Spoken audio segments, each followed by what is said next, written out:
ਸਤਨਾਮ ਸ਼੍ਰੀ ਵਾਹਿਗੁਰੂ ਜੀ। ਸਾਰਗ ਮਹਲਾ ਚੌਥਾ। गोबिंद की ऐसी कार कमाई,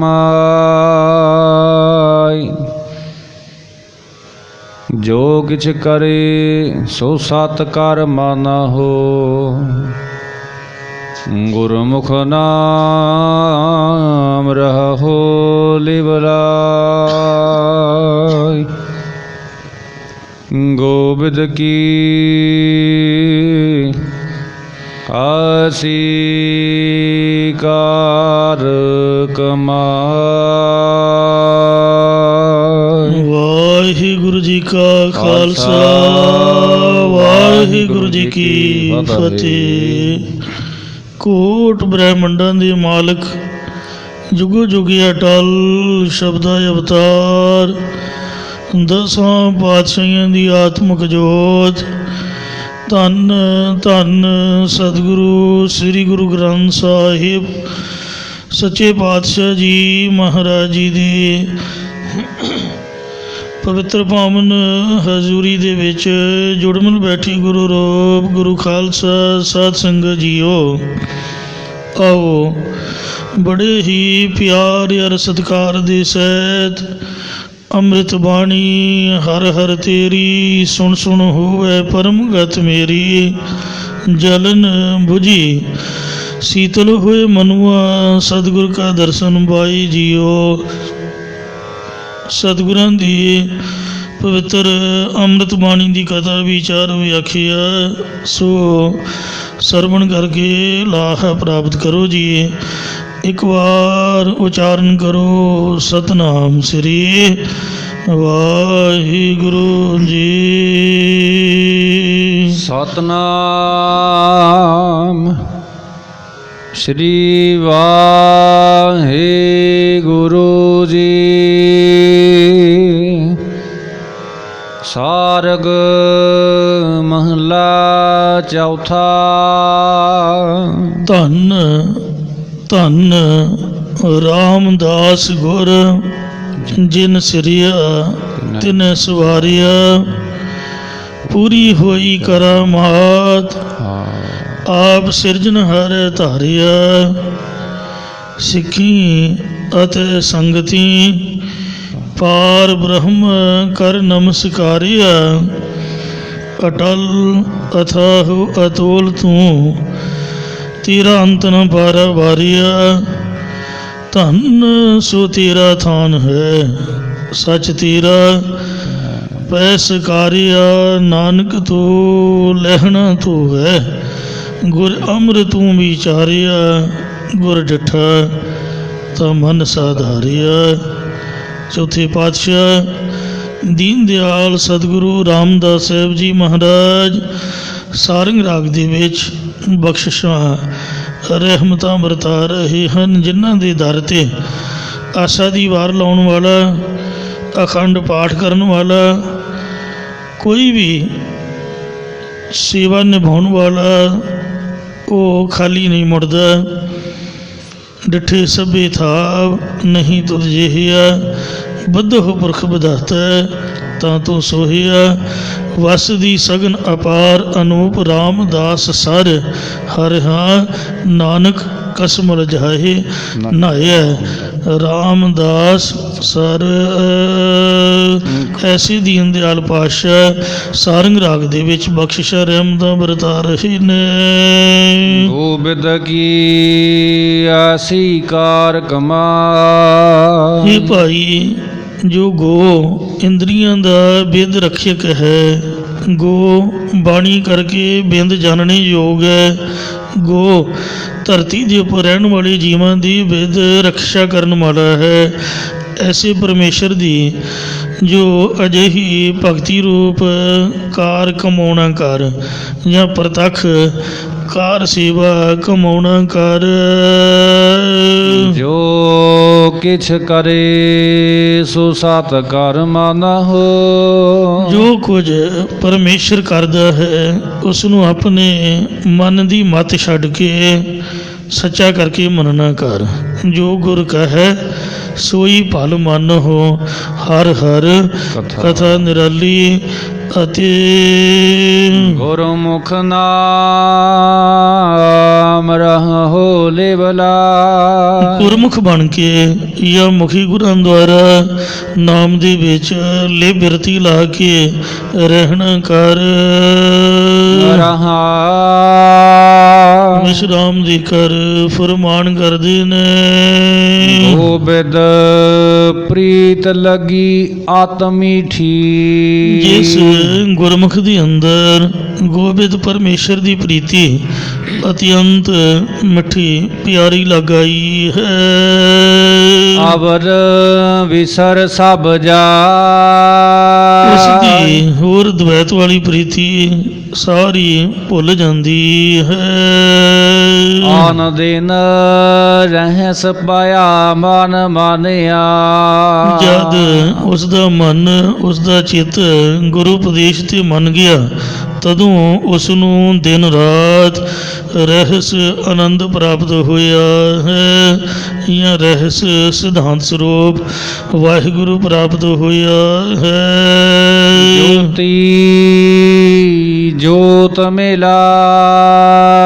ਅਤੇ ਉਸ ਨੇ ਜੋਤੀ ਪ੍ਰਕਾਸ਼ ਸਰੂਪ ਪਰਮੇਸ਼ਰ ਦੇ ਵਿੱਚ ਆਪਣੀ ਪ੍ਰਤੱਖ ਜੋਤ ਮਿਲਾ ਲੈਣਾ ਕੀਤੀ ਹੈ। ਜਬ ਗੁਣ ਗਾਇ ਤਬ ਹੀ ਮਨ ਤ੍ਰਿਪਤੈ। ਜਦੋਂ ਗੁਰਮੁਖ ਅਧਿਕਾਰੀ ਗੁਰਾਂ ਦੁਆਰਾ ਪਰਮੇਸ਼ਰ ਦੇ ਗੁਣਾਂ ਦੇ ਤਾਈਂ ਗਾਉਂਦਾ ਹੈ ਤਦੋਂ ਹੀ ਉਸ ਦਾ ਮਨ ਉਸ ਦਾ ਤੇ ਚਿੱਤ ਰਜਦਾ ਹੈ। ਸ਼ਾਂਤ ਵਸੈ ਮਨ ਆਇ। ਹਰ ਮਨ ਹਿਰਦੇ ਵਿੱਚ ਆ ਕੇ ਉਹਨਾਂ ਦੇ ਸ਼ਾਂਤੀ ਵਸਦੀ ਹੈ ਜਾਂ ਸ਼ਰਵਣ ਮੰਨਣ ਕਰਨ ਵਾਲੇ ਅਧਿਕਾਰੀ ਦੇ ਹਿਰਦੇ ਵਿੱਚ ਆ ਕੇ ਸ਼ਾਂਤੀ ਵਸ ਜਾਂਦੀ ਹੈ। ਗੁਰ ਕਿਰਪਾਲ ਭਈ ਤਬ ਪਾਇਆ। ਜਦੋਂ ਸਤਿਗੁਰੂ ਸਾਹਿਬ ਜੀ ਕਿਰਪਾਲੂ ਹੋਏ ਤਦੋਂ ਗੁਰਾਂ ਦੇ ਪਾਸੋਂ ਪ੍ਰਭੂ ਦੇ ਗੁਣ ਗਾਉਣ ਦੀ ਦਾਤ ਨੂੰ ਪਾਇਆ ਹੈ। ਹਰ ਚਾਰਣੀ ਚਿਤ ਲਾਇ। ਅਤੇ ਹਰੀ ਪਰਮੇਸ਼ਰ ਦੇ ਚਰਨ ਕਮਲਾਂ ਦੇ ਵਿੱਚ ਚਿੱਤ ਨੂੰ ਲਾਉਣਾ ਜੋੜਨਾ ਕੀਤਾ ਹੈ। ਮਤ ਪ੍ਰਗਾਸ ਭਈ ਹਰ ਧਿਆਇਆ। ਜਿਸ ਨੇ ਹਰੀ ਪਰਮੇਸ਼ਰ ਦੇ ਨਾਮ ਨੂੰ ਧਿਆਇਆ ਉਸ ਦੀ ਜੋ ਮਤ ਬੁੱਧੀ ਹੈ ਉਹ ਗਿਆਨ ਦੇ ਪ੍ਰਕਾਸ਼ ਸਹਿਤ ਹੋਈ ਹੈ। ਗਿਆਨ ਤਤ ਲਿਵ ਲਾਇ। ਔਰ ਉਸਨੇ ਤਤ ਸਿਧਾਂਤ ਸਰੂਪ ਦੀ ਪ੍ਰਾਪਤੀ ਵਾਲੇ ਵਾਸਤਵ ਅਸਲੀ ਗਿਆਨ ਦੇ ਵਿੱਚ ਲਿਵ ਬਿਰਤੀ ਨੂੰ ਲਾਉਣਾ ਕੀਤਾ ਹੈ। ਅੰਤਰ ਜੋਤ ਪ੍ਰਗਟੀ ਮਨ ਮਾਨਿਆ। ਜਿਸ ਦਾ ਮਨ ਜਿਸ ਦਾ ਚਿੱਤ ਪ੍ਰਭੂ ਤੇ ਮੰਨ ਗਿਆ ਪਤੀਜ ਗਿਆ ਹੈ ਉਸ ਦੇ ਹਿਰਦੇ ਅੰਦਰ ਪਰਮੇਸ਼ਰ ਦੀ ਜੋਤ ਪ੍ਰਗਟ ਹੋਈ ਹੈ। ਪ੍ਰਗਟੀ ਜੋਤ ਮਿਲੇ RAM ਪਿਆਰੇ। ਹਰ ਸਹਿਜ ਸਮਾਦ ਲਗਾਇ। ਇਸੇ ਕਰਕੇ ਉਹ ਹਰ ਵਕਤ ਹਰੀ ਪਰਮੇਸ਼ਰ ਵਿੱਚ ਸੁਤੇ ਸਿੱਧ ਬਿਰਤੀ ਲਾਉਣ ਰੂਪ ਸਮਾਧੀ ਲਗਾਉਣਾ ਕਰਦਾ ਹੈ। ਹਿਰਦੈ ਕਾਪਟ ਨਿਤ ਕਾਪਟ ਕਮਾਵਹਿ। ਜਿਸ ਪੁਰਖ ਦੇ ਅੰਦਰ ਕਪਟ ਛਲ ਹੈ ਉਹ ਨਿਤ ਹਮੇਸ਼ਾ ਛਲ ਨੂੰ ਹੀ ਕਮਾਉਣਾ ਕਰਦਾ ਹੈ। ਮੁਖ ਹੋ ਹਰ ਹਰ ਸੁਣਾਇ। ਉਹ ਗੁਰੂ ਉਪਦੇਸ਼ ਕਮਾਉਣ ਤੋਂ ਬਗੈਰ ਨਿਤਾ ਪ੍ਰਤੀ ਛਲ ਹੀ ਕਰਦਾ ਰਹਿੰਦਾ ਹੈ ਅਤੇ ਮੂੰਹੋਂ ਦਿਖਾਵੇ ਮਾਤਰ ਹਰੀ ਪਰਮੇਸ਼ਰ ਦਾ ਨਾਮ ਲੋਕਾਂ ਨੂੰ ਠੱਗਣ ਵਾਸਤੇ ਸੁਣਾਉਂਦਾ ਹੈ। ਅੰਤਰ ਲੋਭ ਮਹਾ ਗੁਬਾਰਾ। ਜਿਸ ਦੇ ਹਿਰਦੇ ਅੰਦਰ ਪਦਾਰਥਾਂ ਦਾ ਲੋਭ ਲਾਲਚ ਅਤੇ ਅਗਿਆਨ ਦਾ ਬੜਾ ਭਾਰੀ ਹਨੇਰਾ ਪਿਆ ਹੋਇਆ ਹੈ। ਤੋਹ ਕੂਟੈ ਦੁਖ ਖਾਇ। ਉਹ ਪੁਰਖ ਸਕਾਮ ਕਰਮਾਂ ਰੂਪੀ ਤੁਹਾਨੂੰ ਫੂਸ ਨੂੰ ਹੀ ਕੁੱਟਣੇ ਕਰਕੇ ਜੰਮਣ ਮਰਨ ਦਾ ਦੁੱਖ ਹੀ ਖਾਣਾ ਕਰਦਾ ਭੋਗਣਾ ਕਰੇਗਾ। ਜਬ ਸੁਪ੍ਰਸੰਨ ਭਏ ਪ੍ਰਭ ਮੇਰੇ। ਜਦ ਮੇਰੇ ਪਰਮੇਸ਼ਰ ਜੀ ਭਲੀ ਪ੍ਰਕਾਰ ਕਰਕੇ ਖੁਸ਼ ਹੋਏ। ਗੁਰਮੁਖ ਪਰਚਾਲਾ। ਤਦੋਂ ਪਰਮੇਸ਼ਰ ਨੇ ਗੁਰਮੁਖਾਂ ਦੀ ਸੰਗਤ ਦਾ ਪ੍ਰੇਮ ਰੂਪੀ ਪਰਚਾ ਲਾ ਦਿੱਤਾ। ਨਾਨਕ ਨਾਮ ਨਿਰੰਜਨ ਪਾਇਆ। ਸਤਿਗੁਰੂ ਸ੍ਰੀ ਗੁਰੂ ਰਾਮਦਾਸ ਸਾਹਿਬ ਜੀ ਕਥਨ ਕਰਦੇ ਨੇ ਕਿ ਜਿਸ ਵਕਤ ਅਸਾਂ ਨੇ ਗੁਰਾਂ ਦੁਆਰਾ ਸ਼ੁੱਧ ਸਰੂਪ ਪਰਮੇਸ਼ਰ ਦੇ ਨਾਮ ਨੂੰ ਪਾਇਆ। ਨਾਮ ਜਪਤ ਸੁਖ ਪਾਇ। ਤਦੋਂ ਦਾ ਨਾਮ ਨੂੰ ਜਪ ਕਰਕੇ ਆਤਮਿਕ ਸੁਖ ਆਤਮਿਕ ਆਨੰਦ ਨੂੰ ਪਾਉਣਾ ਕੀਤਾ ਹੈ। ਮਾਰਗ ਮਹਲਾ ਚੌਥਾ। ਚੌਥੇ ਪਾਤਸ਼ਾਹ ਧੰਨ ਸਤਿਗੁਰੂ ਰਾਮਦਾਸ ਸਾਹਿਬ ਜੀ ਮਹਾਰਾਜ ਸਾਰਗ ਰਾਗ ਵਿੱਚ ਸ਼ੋਭਾਮਨ ਉਪਦੇਸ਼ ਦੀ ਬਖਸ਼ਿਸ਼ ਕਰ ਰਹੇ ਨੇ। ਮੇਰਾ ਮਨ ਇਹ ਭਾਈ ਜੋ ਸਾਡਾ ਮਨ ਹੈ ਸਾਡਾ ਚਿੱਤ ਹੈ ਰਾਮ ਨਾਮ ਮਨ ਮਾਨੀ। ਰਾਮ ਪਰਮੇਸ਼ਰ ਦੇ ਨਾਮ ਦੇ ਵਿੱਚ ਮੰਨ ਗਿਆ ਹੈ। ਇਸੇ ਕਰਕੇ ਹੁਣ ਮਨ ਮਾਨੀ ਮਨ ਇੱਕ ਮੰਨਣ ਲਾਇਕ ਹੋ ਗਿਆ ਹੈ। ਇਸੇ ਪ੍ਰਕਾਰ ਮੇਰਾ ਮਨ ਜਦੋਂ ਮੇਰੇ ਮਨ ਨੇ ਰਾਮ ਨਾਮ ਮਨ ਮਾਨੀ। ਗੁਰ ਸਿੱਖਿਆ ਮਨ ਵਿੱਚ ਮੰਨਣਾ ਕੀਤੀ ਤਦੋਂ ਜੋ ਮੇਰਾ ਸਾਡਾ ਮਨ ਚਿੱਤ ਸੀਗਾ ਉਹ ਰਾਮ ਪਰਮੇਸ਼ਰ ਦੇ ਨਾਮ ਜਪਣ ਦੇ ਵਿੱਚ ਮੰਨ ਗਿਆ ਹੈ। ਮਨ ਮਾਨੇ ਕਹਿ ਕਬੀਰ ਮਨ ਮਾਨਿਆ ਤੋ ਹਰ ਜਾਣਿਆ। ਮਨ ਮਾਨੇ ਲੋਗ ਨਾ ਭਤੀਜੈ ਤੋ ਕਿਆ ਕੀਜੈ। ਹਿਰਦੈ ਕਪਟ ਮੁਖ ਗਿਆਨੀ ਝੂਠੇ ਕਹਾਂ ਬਿਲੋ ਬਸ ਪਾਨੀ। ਕਾਇਆ ਮਾਂਜਸ ਕੌਣ ਗੁਣ ਜੋ ਘਾਟ ਭੀਤਰ ਹੈ ਮਲਣਾ। ਲੌਕੀ 68 ਤੀਰਥ ਨਹਾਈ ਕੌਰਾਪਨ ਦਉ ਨਾ ਜਾਈ। ਤੋ ਜਿਹੜੇ ਪਖੰਡੀ ਨੇ ਬਗਲੀਆਂ ਮਤ ਉਹਨਾਂ ਨੂੰ ਭਲਾ ਇਸ ਗੱਲ ਦਾ ਕੀ ਗਿਆਨ। ਜਦ ਸਾਡਾ ਮਨ ਮੰਨ ਗਿਆ ਤਾਂ ਮੰਨ ਗਿਆ ਕੋਈ ਮੰਨੇ ਜਾਂ ਨਾ ਮੰਨੇ। ਮੇਰਾ ਹਿਰੈ ਸਤਿਗੁਰ ਪ੍ਰੀਤ ਲਗਾਈ। ਸਾਡੇ ਹਿਰਦੇ ਵਿੱਚ ਪੂਰੇ ਸਤਿਗੁਰਾਂ ਨੇ ਪ੍ਰਭੂ ਦੀ ਪ੍ਰੀਤੀ ਲਗਾ ਦਿੱਤੀ ਹੈ। ਮਨ ਹਰ ਹਰ ਕਥਾ ਸੁਖਾਨੀ। ਸਾਡੇ ਮਨ ਚਿੱਤ ਵਿੱਚ ਹਰੀ ਪਰਮੇਸ਼ਰ ਦੇ ਸਰੂਪ ਦੀ ਪ੍ਰਾਪਤੀ ਵਾਲੀ ਕਥਾ ਚੰਗੀ ਲੱਗ ਆਈ ਹੈ। ਵਿਸ਼ਰਾਮ ਦੀ ਕਰ ਫਰਮਾਨ ਕਰਦੇ ਨੇ। ਦੀਨ ਦਇਆਲ ਹੋਵਹੁ ਜਾਣਿਓ ਪਰ। हे ਪਰਮੇਸ਼ਰ ਸਾਡੇ ਗਰੀਬ ਜਨਾਂ ਦੇ ਉੱਪਰ ਦਿਆਲੂ ਹੋਣਾ ਕਰੋ। ਜਾਨਨ ਦੇਵਹੁ ਅਕਥ ਕਹਾਣੀ। ਪਰ ਸਾਨੂੰ ਜਨਾਂ ਨੂੰ ਸਰੂਪਾਨੰਦ ਦੀ ਪ੍ਰਾਪਤੀ ਵਾਲੀ ਅਕਥ ਕਥਨ ਤੋਂ ਰਹਿਤ ਕਹਾਣੀ ਕਥਾ ਬਖਸ਼ ਦੇਣਾ ਕਰੋ ਜੀ। ਸੰਤ ਜਨਾ ਮਿਲ ਹਰ ਰਸ ਪਾਇਆ। ਇਹ ਹਰੀ ਪਰਮੇਸ਼ਰ ਜਿਸ ਪੁਰਖ ਨੇ ਸੰਤ ਜਨਾਂ ਨਾਲ ਮਿਲਾਪ ਕਰਕੇ ਤੇਰੇ ਪ੍ਰਾਪਤੀ ਵਾਲੇ ਰਸ ਕਹੀਏ ਪ੍ਰੇਮ ਨੂੰ ਰਸ ਕਹੀਏ ਆਨੰਦ ਨੂੰ ਜਾਂ ਨਾਮ ਰਸ ਨੂੰ ਪਾਇਆ ਹੈ। ਹਰ ਮਨ ਤਨ ਮੀਠ ਲਗਾਨੀ। ਹਰੀ ਪਰਮੇਸ਼ਰ ਉਸ ਦੇ ਮਨ ਚਿੱਤ ਤੇ ਤਨ ਸਰੀਰ ਵਿੱਚ ਤੇਰੇ ਨਾਮ ਦੀ ਮਿੱਠੀ ਤੇ ਪਿਆਰੀ ਪ੍ਰੀਤੀ ਲਗਾਈ ਹਰ ਹੈ। ਕੈ ਰੰਗ ਰਤੇ ਬੈਰਾਗੀ ਉਹ ਹਰੀ ਪਰਮੇਸ਼ਰ ਦੇ ਪ੍ਰੇਮ ਰੰਗ ਦੇ ਵਿੱਚ ਰੰਗੇ ਹੋਏ ਪੂਰਨ ਵੈਰਾਗਵਾਨ ਹਨ। ਜਿਨ ਗੁਰਮਤਿ ਨਾਮ ਪਛਾਨੀ ਜਿਨ੍ਹਾਂ ਨੇ ਗੁਰ ਸਿੱਖਿਆ ਦੁਆਰਾ ਵਾਹਿਗੁਰੂ ਨਾਮ ਦੀ ਪਹਿਚਾਣ ਕੀਤੀ ਹੈ ਜਾਂ ਨਾਮੀ ਪਰਮੇਸ਼ਰ ਨੂੰ ਪਹਿਚਾਨ ਲਿਆ ਹੈ। ਪੁਰਖੈ ਪੁਰਖ ਮਿਲਿਆ ਸੁਖ ਪਾਇਆ। ਜੋ ਜੀਵ ਪੂਰਨ ਗੁਰਾਂ ਦੇ ਨਾਲ ਮਿਲ ਗਿਆ ਹੈ ਜਾਂ ਜਿਸ ਦਾ ਜੀਵ ਆਤਮਾ ਈਸ਼ਵਰ ਨਾਲ ਮਿਲ ਗਿਆ ਜਾਂ ਜਿਸ ਜੀਵ ਦਾ ਤਵੰਗ ਪਦ ਦਾ ਲੱਖ ਅਰਥ ਈਸ਼ਵਰ ਭਾਵ ਤਤ ਪਦ ਦੇ ਲੱਖ ਅਰਥ ਨਾਲ ਮਿਲ ਗਿਆ ਹੈ ਉਸ ਨੇ ਆਨੰਦ ਸਰੂਪ ਨੂੰ ਪਾ ਲਿਆ ਹੈ। ਸਭ ਚੂਕੀ ਆਵਣ ਜਾਨੀ ਇਸੇ ਕਰਕੇ ਉਸ ਦੇ ਆਉਣ ਅਤੇ ਜਾਣ ਵਾਲੀ ਭਾਵ ਜੰਮਣ ਮਰਨ ਵਾਲੀ ਹਾਲਤ ਸਾਰੀ ਚੁੱਕ ਗਈ ਮਿਟ ਗਈ ਹੈ। ਨਾਣੀ ਬਿਰਹੋ ਦੇਖਾ ਪ੍ਰਭ ਸੁਆਮੀ। ਇਹ ਮਾਲਕ ਪਰਮੇਸ਼ਰ ਐਸੀ ਕਿਰਪਾ ਕਰ ਮੈਂ ਤੇਰੇ ਦਰਸ਼ਨਾਂ ਨੂੰ ਵੇਖਣ ਦਾ ਮੇਰੇ ਨੇਤਰਾਂ ਦੇ ਵਿੱਚ ਪ੍ਰੇਮ ਲੱਗਾ ਰਹੇ। ਸੋ ਮਾਲਕ ਪਰਮੇਸ਼ਰ ਦੇ ਦਰਸ਼ਨ ਨੂੰ ਵੇਖਣ ਦਾ ਮੇਰੇ ਨੇਤਰਾਂ ਦੇ ਵਿੱਚ ਪ੍ਰੇਮ ਲੱਗਾ ਹੋਇਆ ਹੈ।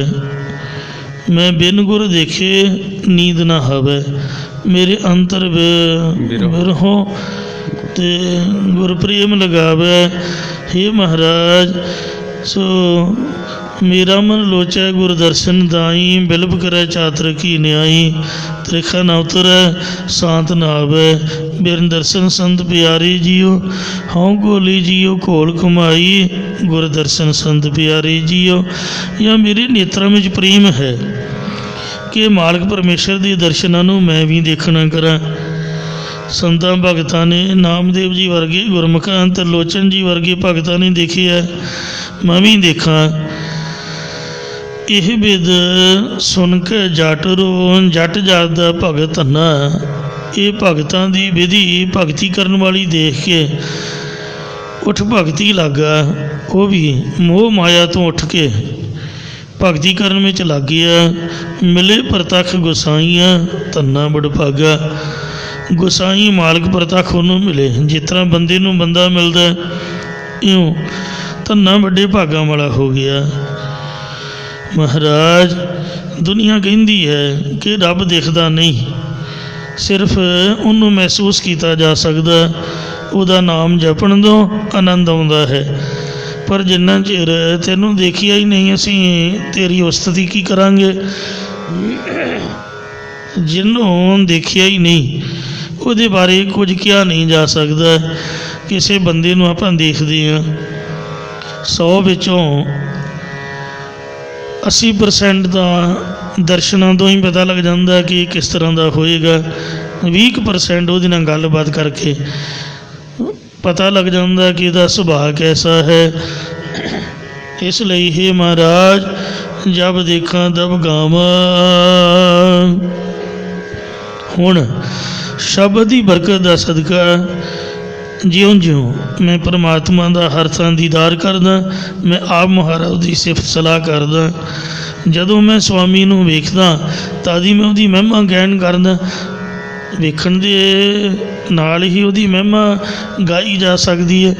ਜਿਵੇਂ ਪਹਿਲੋਂ ਪਾਇਆ ਬਾਬੇ ਬਖਸ਼ਦਾਰ ਪਿੱਛੋਂ ਦੇ ਕਰ ਘਾਲ ਕਮਾਈ। ਲੋਕ ਘਾਲ ਕਮਾਈ ਕਰਦੇ ਨੇ ਕਿ ਰੱਬ ਨੂੰ ਦੇਖੀਏ ਪਰ ਬਾਬੇ ਨੇ ਪਹਿਲਾਂ ਰੱਬ ਦੇਖਿਆ। ਰੱਬ ਨੂੰ ਵੇਖ ਕੇ ਫਿਰ ਮੂਲ ਮੰਤਰ ਉਚਾਰਨ ਕੀਤਾ।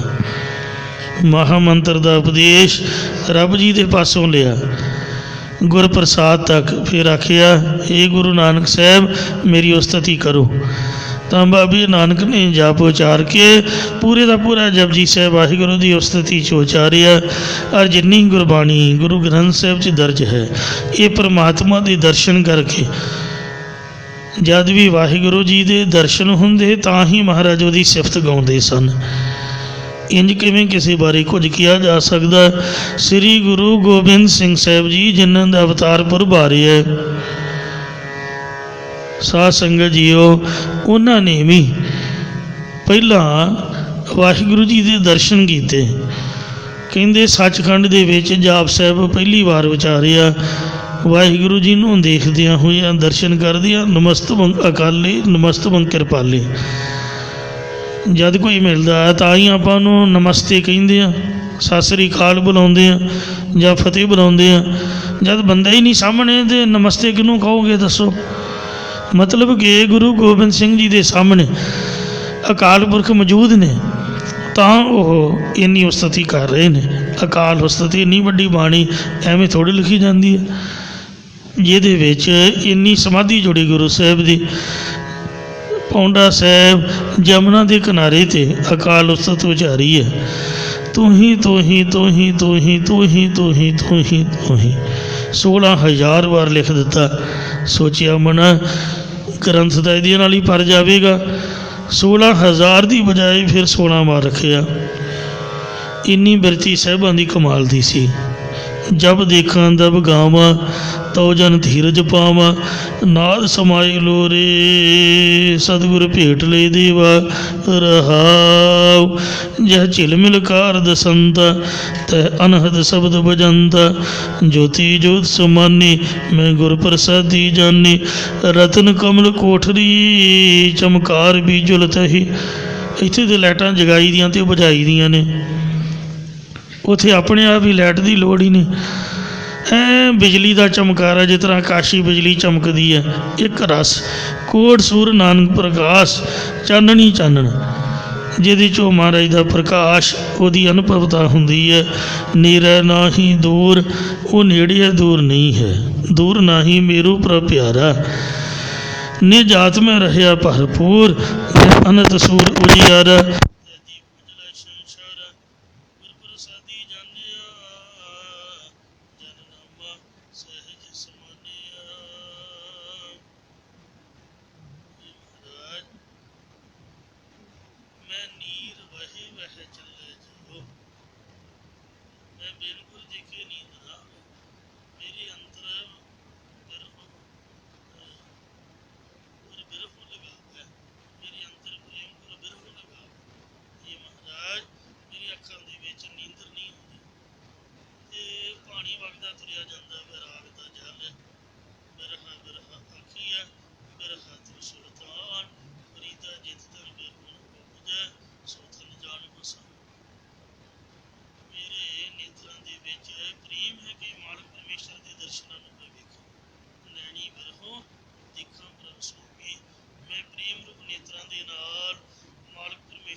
ਜਦ ਸਤਿਗੁਰਾਂ ਨੇ 5 ਗਿਆਨ ਇੰਦਰੀ ਸ਼ਬਦ ਸਪਰਸ਼ ਰੂਪ ਰਸ ਗੰਧ ਅਧਿੰਗੀ ਵਿੱਚ ਲਿਆ ਦਿੱਤੇ, ਜਾਂ ਇਹਨਾਂ ਦੀ ਵਸਗਤ 4 ਅਧਿੰਗੀ ਵਿੱਚ ਲਿਆ ਦਿੱਤੇ। ਮਨ ਨਾਮ ਲਗਾਨੀ ਤਦ ਉਨਮਨ ਤੁਰੀ ਅਵਸਥਾ ਵਿੱਚ ਨਾਮ ਕਰਕੇ ਬਿਰਤੀ ਲੱਗ ਗਈ ਹੈ। ਜਨ ਨਾਨਕ ਹਰਿ ਕਿਰਪਾ ਧਾਰੀ। ਸਤਿਗੁਰੂ ਮਹਾਰਾਜ ਸਾਹਿਬ ਜੀ ਕਥਨ ਕਰਦੇ ਨੇ ਕਿ ਜਦੋਂ ਮੈਂ ਦਾਸ ਦੇ हरि परमेश्वर ने दया दृष्टि धारण की थी ਹਰ ਨਾਮੈ ਰਾਮੈ ਨਾਮ ਸਮਾਨੀ ਤਦੋਂ ਰਮੇ ਹੋਏ ਹਰੀ ਪਰਮੇਸ਼ਰ ਦੇ ਨਾਮ ਦੇ ਵਿੱਚ ਮੇਰੀ ਬਿਰਤੀ ਸਮਾ ਗਈ, ਲੀਨ ਹੋ ਗਈ ਹੈ। ਮਾਰਗ ਮਹਲਾ ਚੌਥਾ ਸੰਥਿਆ ਕਰਨ ਦਾ ਇਹ ਲਾਭ ਹੈ। ਜਿੱਥੇ ਟੱਬੀ ਨਾਲ ਸਾਰੰਗ ਹੈ ਉੱਥੇ ਟੱਬੀ ਨਾਲ ਬੋਲੋ, ਜਿੱਥੇ ਟੱਬੀ ਹੈ ਨਹੀਂ ਉੱਥੇ ਸਾਰੰਗ ਬੋਲੋ। ਟੱਬੀ ਤੇ ਇੱਥੇ ਹੈ ਹੀ ਨਹੀਂ। ਤੋ ਸਿੰਘ ਜੀ ਨੇ ਸਹੀ ਪਾਠ ਸਰਵਣ ਕਰਾਇਆ ਆਪ ਨੂੰ। ਸਾਰਗ ਮਹੱਲਾ ਚੌਥਾ, ਸਾਰਗ ਰਾਗ ਦੇ ਵਿੱਚ ਚੌਥੇ ਪਾਤਸ਼ਾਹ ਸ੍ਰੀ ਗੁਰੂ ਰਾਮਦਾਸ ਸਾਹਿਬ ਜੀ ਫਰਮਾਉਂਦੇ ਨੇ, ਜਪ ਮਨ ਰਾਮ ਨਾਮ ਪੜ ਸਾਰ। ਇਹ ਮੇਰੇ ਮਨਾ ਰਾਮ ਪਰਮੇਸ਼ਰ ਦਾ ਜੋ ਨਾਮ ਹੈ ਉਹ ਜਪਣਾ ਕਰ। ਇਹੀ ਸਾਰ ਸ੍ਰੇਸ਼ਟ ਪੜ੍ਹਾਈ ਹੈ। ਇਹੀ ਸ੍ਰੇਸ਼ਟ ਪੜ੍ਹਾਈ ਨੂੰ ਪੜ੍ਹਨਾ ਕਰ। ਮੇਰੀ ਪਟਿਆ ਲਿਖਦੇ ਹੋ ਸ੍ਰੀ ਗੋਪਾਲ ਮੇਰੇ ਔਰ ਪੜ੍ਹਨ ਨਹੀਂ ਕਾਂ। ਭਗਤ ਪ੍ਰਹਿਲਾਦ ਜੀ ਨੇ ਸਿੱਧੇ ਸਾਫ ਅੱਖਰਾਂ 'ਚ ਜਵਾਬ ਦੇ ਦਿੱਤਾ ਸੀ ਕਿ ਮੈਂ ਹੋਰ ਕੋਈ ਮੈਥ ਮੂਥ ਕੋਈ ਰਾਜਨੀਤੀ ਨਹੀਂ ਪੜ੍ਹਨੀ, ਮੇਰਾ ਕੰਮ ਹੀ ਕੋਈ ਨਹੀਂ ਰੱਬ ਦੇ ਨਾਮ ਤੋਂ ਬਗੈਰ ਪੜ੍ਹਾਈ ਪੜ੍ਹਨ। ਇਹੀ ਸਾਰ ਰੂਪ ਦੀ ਪ੍ਰਾਪਤੀ ਵਾਲੀ ਪੜ੍ਹਾਈ ਹੈ। ਰਾਮ ਨਾਮ ਬਿਨ ਖਿਰ ਨਹੀਂ ਕੋਈ। ਕਿਉਂਕਿ ਰਾਮ ਪਰਮੇਸ਼ਰ ਦੇ ਨਾਮ ਤੋਂ ਬਿਨਾਂ ਕੋਈ ਅਚਲ ਅਸਤਿਤਵ ਲੈਣ ਵਾਲਾ ਪਦਾਰਥ ਨਹੀਂ ਹੈ। ਹੋਰ ਨਿਫਲ ਸਭ ਵਿਸਥਾਰ। ਹੋਰ ਸਾਰਾ ਵਿਸਤਾਰ ਖਿਲਾਰਾ ਨਿਸਫਲ ਹੀ ਹੈ। ਵਿਸਰਾਮ ਦੇ ਕਰ ਫਰਮਾਨ ਕਰਦੇ ਨੇ, ਆਲੀ ਜੈ ਕਿਆ ਤਜੀਐ ਬੌਰੇ। ਇਹ ਕਮਲੇ ਤੇ ਚੱਲਿਆ ਜੀਵਾ, ਤੂੰ ਦੱਸ ਵੀ ਤੂੰ ਕਿਹੜਾ ਪਦਾਰਥ ਲੈ ਕੇ ਪਰਲੋਕ ਨੂੰ ਚੱਲੇਗਾ। ਇਹ ਜਿਹੜੀਆਂ ਵੱਡੀਆਂ ਗੰਢ ਪੋਟਲੀਆਂ ਤੂੰ ਬੰਨੀ ਫਿਰਦਾ ਹੈ, ਇਹਦੀਆਂ ਕੋਠੀਆਂ ਕਾਰਾਂ ਬਹੁ ਮੰਜ਼ਲੀਆਂ, ਬੜਾ ਤੂੰ ਜਗਾੜ ਖਿਲਾਰੀ ਫਿਰਦਾ। ਇਹਦੇ ਚੀਜ਼ ਨੂੰ ਕਿਹਨੂੰ ਦੱਸ ਨਾਲ ਲੈ ਕੇ ਚੱਲੇ। ਦੱਸ ਤਾਂ ਸਹੀ, ਤੇਰਾ ਦਾਦਾ ਕੀ ਲੈ ਕੇ ਗਿਆ? ਕੁਛ ਲੈ ਕੇ ਗਿਆ। तेरा पिता जो है वो की ले गया। बाबा बोलते थे, बाबा बोलते ते कहाँ गए, ते ही के संग रहते। सुरत माही जो नृत्य करते कथा वार्ता कहते। इसलिए ਜਿਹੜੇ ਪਹਿਲੇ ਕੁਛ ਨਹੀਂ ਲੈ ਕੇ ਗਏ ਤੇ ਤੂੰ ਦੱਸ ਕੀ ਲੈ ਕੇ ਜਾਏਗਾ। ਜਿਵੇਂ ਤੂੰ ਹੰਕਾਰ ਦੇ ਨਾਲ ਅਫਰਿਆ ਫਿਰਦਾ ਹੈ। ਤਾਂ ਹੈਰਾਨ ਲੋਕਾਂ ਦੇ ਦੇਖੋ, ਨਾ ਕੋਈ ਘਰ ਨਾ ਕੋਈ ਪਰਿਵਾਰ, ਤੇ ਜੇ ਕੋਈ ਹੈ ਵੀ ਹੈ ਤੇ ਉਹ ਕਹਿਣੇ ਵਿੱਚ ਨਹੀਂ ਹੈ। ਤੇ ਦੁਨੀਆ ਵੇਖੋ ਪਤਾ ਨਹੀਂ ਕਿਉਂ ਹੱਥਾਂ ਦੇ ਹੱਥ ਮਾਰ ਕੇ ਰੁਕੀ ਜਾਂਦੀ ਹੈ। ਸਾਡੇ ਦੇਸ਼ ਦੀ ਕਿੰਨੀ ਵੱਡੀ ਤਰਾਸਦੀ ਹੈ। ਜਿਹੜਾ ਗਰੀਬ ਹੈ ਉਹ ਦਿਨੋਂ ਦਿਨ ਨਿਕਲਦਾ ਜਾ ਰਿਹਾ, ਹੇਠਾਂ ਦੀ ਹੇਠਾਂ ਹੀ ਤੁਰਿਆ ਜਾ ਰਿਹਾ ਹੈ। ਤੇ ਜਿਹੜਾ ਅਮੀਰ ਬੰਦਾ ਹੈ ਵੇਖਣ ਨੂੰ ਅਖੇ ਜੀ ਆਪਾਂ ਸੇਵਾ ਕਰਦੇ ਹਾਂ, ਸਾਡਾ ਤਾਂ ਕੁਛ ਵੀ ਨਹੀਂ। ਤਾਂ ਫਿਰ ਇੰਨਾ ਝਗੜਾ ਕਿਉਂ ਖੜਾ ਕੀਤਾ ਹੋਇਆ ਹੈ? ਲੁੱਟ ਖਸੁੱਟ ਕਿਉਂ ਮਚਾਈ ਹੋਈ ਹੈ? ਲੋਕ ਤਰ੍ਹਾਂ ਤਰ੍ਹਾਂ ਕਿਉਂ ਕਰ ਰਹੇ ਨੇ? ਇਹਨਾਂ ਦੀ ਗੁਰੂ ਹੋ ਕੇ ਬੰਦਾ ਕਿਹਨੂੰ ਵੇਖੋ ਦੇ ਰਿਹਾ ਹੈ। ਜਿਹੜੇ ਪਹਿਲੇ ਰੱਜੇ ਹੋਏ ਨੇ, ਦੁਨੀਆ ਰੱਜਿਆਂ ਨੂੰ ਰਜਾਉਂਦੀ ਹੈ। ਇਸ ਵਾਸਤੇ ਮਹਾਰਾਜ ਕਹਿੰਦੇ ਕੀ ਤੂੰ ਛਾਲਾ ਮਾਰਦਾ। ਟਾਈਮ ਤਾਂ ਬੱਕਰੇ ਦਾ ਵੀ ਹੁੰਦਾ ਹੈ। ਇਹਦੇ ਬੱਕਰੇ ਦੀ ਕਿੰਨਾ ਕੁ ਚਿਰ ਖੈਰ ਮਨਾਉਗੀ, ਆਖਰ ਤਾਂ ਪਕੜੀ ਜਾਊਗੀ। 4 ਦਿਨ ਤਾਂ ਬੱਕਰੇ ਦੇ ਵੀ ਆਉਂਦੇ ਨੇ, ਕੋਈ ਠੁਕਸੀਆਂ ਮਾਰਦਾ। ਰੱਬ ਟਾਈਮ ਹਰੇਕ ਨੂੰ ਦਿੰਦਾ, ਤੇ ਪਰ ਉਹ ਸਮੇਂ ਨੂੰ ਜੇ ਆਪਾਂ ਕਿਸੇ ਦੇ ਭਲੇ ਲਈ, ਕਿਸੇ ਦੇ ਪਰਉਪਕਾਰ ਲਈ, ਸਗੋਂ ਆਪਦੀ ਜੇਬ ਚੋਂ ਬੰਦਿਆਂ ਨੂੰ ਲਾਉਣਾ ਚਾਹੀਦਾ। ਬਲਕਿ ਜਨਤਾ ਦਾ ਹੀ ਸਭ ਕੁਛ ਲੁੱਟ ਕੇ ਤੇ ਜਨਤਾ ਨੂੰ ਗਰੀਬ ਕਰਕੇ ਦੂਜੇ ਦਾ ਘਰ ਕਰੀ ਜਾਣਾ, ਕੋਈ ਧਿਆਨ ਦਿੰਦਾ ਨਹੀਂ, ਕੋਈ ਸਿਆਣ ਨਹੀਂ। ਫਿਰ ਕਹਿਣਾ ਵੀ ਆਪਾਂ ਸੇਵਾ ਕਰਦੇ ਹਾਂ। ਮਹਾਰਾਜ ਕਹਿੰਦੇ ਖਾਹਾਂ ਨਰ ਗਰਬਸ ਥੋੜੀ ਬਾਤ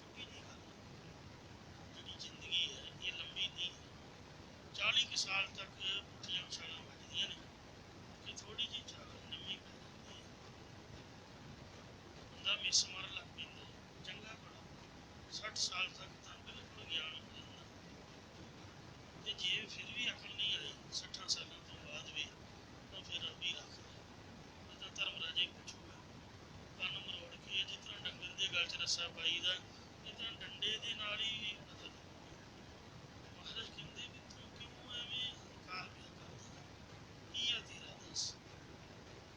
ਕਹਾ ਨਰ ਗਰਭ ਸਥੋਰੀ ਬਾਤ, ਛੋਟੀ ਜੀ ਗੱਲ ਤੇ ਵੱਡੀ ਉਮਰ ਨਹੀਂ ਹੈ। 60 ਸਾਲ ਨਹੀਂ ਤਾਂ 80 ਸਾਲ ਜੀਵ ਲਊਗਾ। 100 ਸਾਲ ਜੇ ਲੰਘ ਵੀ ਗਏ ਤਾਂ ਕਰੂਗਾ ਕੀ? 100 ਸਾਲਾਂ ਦਾ ਕਿਸੇ ਦਾ ਕੰਮ ਦਾ ਹੀ ਨਹੀਂ। ਛੋਟੀ ਜੀ ਗੱਲ ਤੇ ਤਾਂ 4 ਪੈਸੇ ਆਉਂਦੇ, ਛੋਟੇ ਜਿਹੇ ਅਹੁਦਿਆਂ ਦੇ ਹੰਕਾਰ ਪਿਆ ਕਰਦਾ। ਮਨ 10 ਨਾਜ ਟਕਾ 4 ਕਾਠੀ, ਪਿੰਡੋ ਡੇਢੋ ਜਾਤ 10 ਮਣ ਦਾਣੇ ਤੇ 4 ਛਿੱਲੜ ਗੰਢ ਚ ਹੋਣ ਨਾਲ ਐ ਫੁੱਲਿਆ ਫਿਰਦਾ ਵੀ ਜਿਸ ਤਰ੍ਹਾਂ ਬਹੁਤ ਵੱਡਾ ਬਣ ਗਿਆ ਹੁਣ।